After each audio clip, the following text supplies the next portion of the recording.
अगर बिहार से पलायन रोकना है, वहाँ पर विशेष राज्य का दर्जा उसको दिया जाना चाहिए। अग्निवीर योजना को नए तरीके से सोचने की आवश्यकता है। सुरक्षा कर्मी थे जो सेनाओं पे तैनात थे, उसके बाद जब अग्निवीर योजना आई तो एक बड़े तबके में असंतोष था। मेरा ऐसा भी मानना, उनके परिवारजनों ने भी चुनाव में विरोध जाहिर किया, लिहाजा इस पर नए तरीके से विचार विमर्श करने की आवश्यकता है।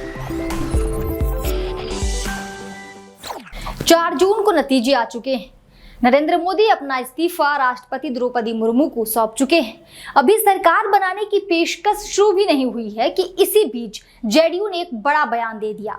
बयान ये है कि जेडीयू ये कह रहा है कि अग्निवीर पर फिर से विचार करने की जरूरत है। इसी को लेकर सोशल मीडिया पर क्या कुछ चल रहा है, आइए जानते हैं। ममता त्रिपाठी लिखती हैं कि लीजिए साहब, जेडीयू ने अग्निवीर योजना को लेकर सवाल उठाने शुरू कर दिए।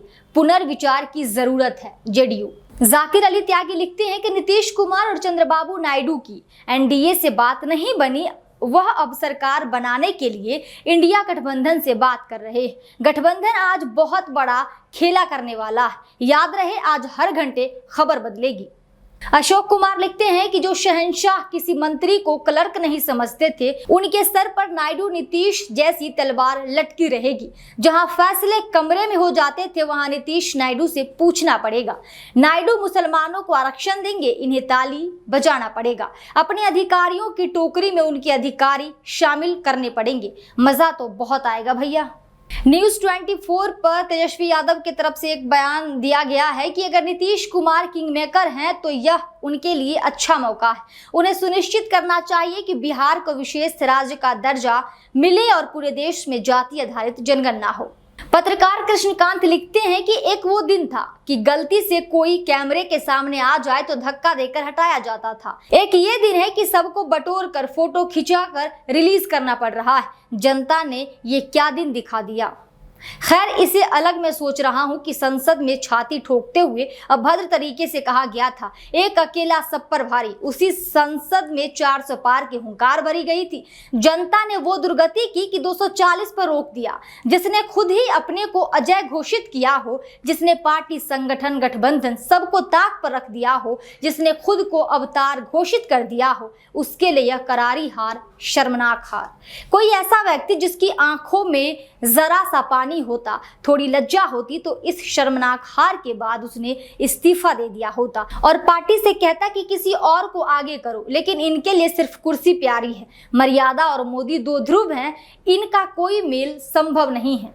महावीर जैन लिखते हैं कि गठबंधन की सरकार में मोदी की मुश्किलें समझिए। अगर टीडीपी ने फाइनेंस मिनिस्ट्री ले ली तो देश की अर्थव्यवस्था की पोल खुल जाएगी, इलेक्टोरल बॉन्ड का भांडा फूट जाएगा। अगर टीडीपी ने डिफेंस मिनिस्ट्री ले ली तो अडानी को दिए गए कॉन्ट्रैक्ट की फाइल किसी और के हाथ में सौंपनी पड़ेगी। राफेल का मामला भी है, क्या पता कोई फाइल ही लीक कर दे। टीडीपी का डिफेंस मिनिस्टर हुआ तो चीन के मसले पर जवाब देना पड़ेगा। अभी तक तो बोल रहे थे कि ना कोई घुसा ना कोई आया है। चिराग जल शक्ति मंत्रालय मांग रहे हैं तो नमामि गंगे के नाम पर भ्रष्टाचार का नाला खुल जाएगा। नीतीश रेल मंत्रालय मांग रहे हैं तो अगर मोदी जी ने दिया तो वो वंदे भारत को हरी झंडी दिखाने का काम भी छीन जाएगा। रेलवे की बुरी हालत से पर्दा उठ जाएगा। मित्रों को कमाने का मौका नहीं मिलेगा।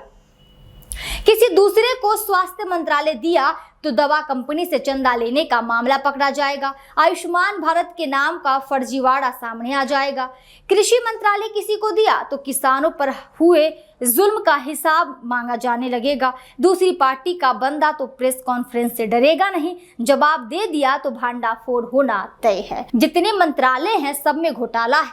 मोदी जी के सामने अजीब उल्फत है, किसको कौन सा मंत्रालय दे। आरटीआई लगाने के लिए तैयार रहिए मित्रों, मोदी जी फंस गए हैं।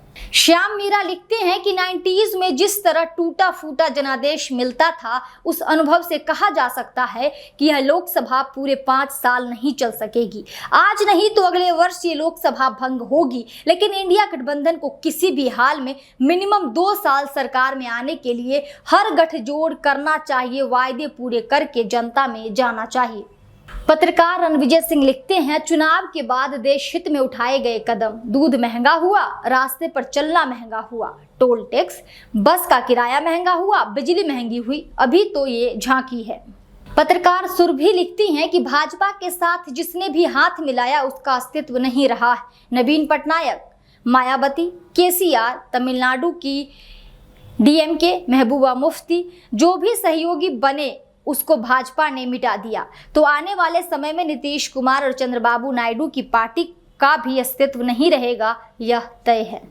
साक्षी जोशी लिखती हैं कि जिस बीजेपी ने राज्य स्तरों पर खुद को मैंडेट न मिलने पर भी तोड़ मड़ोड़ कर सरकार बना ली, आपको लगता है केंद्र में ऐसा नहीं करेंगे? Don't relax. आने वाले दिनों में सब पार्टियों को अपने सांसदों को बचा कर रखना होगा, खास तौर पर एनडीए के ही अलायंस पार्टनर्स को। मत भूलिए कितना पैसा बीजेपी चुनावों में खर्च कर चुकी है और अभी भी इनके पास कितना पैसा है। इस पूरे मामले पर आपकी क्या राय है? कमेंट सेक्शन के माध्यम से हमें जरूर बताएं। अगर वीडियो आपको पसंद आ रहा हो तो वीडियो को लाइक करना और चैनल को सब्सक्राइब करना मत भूलिए।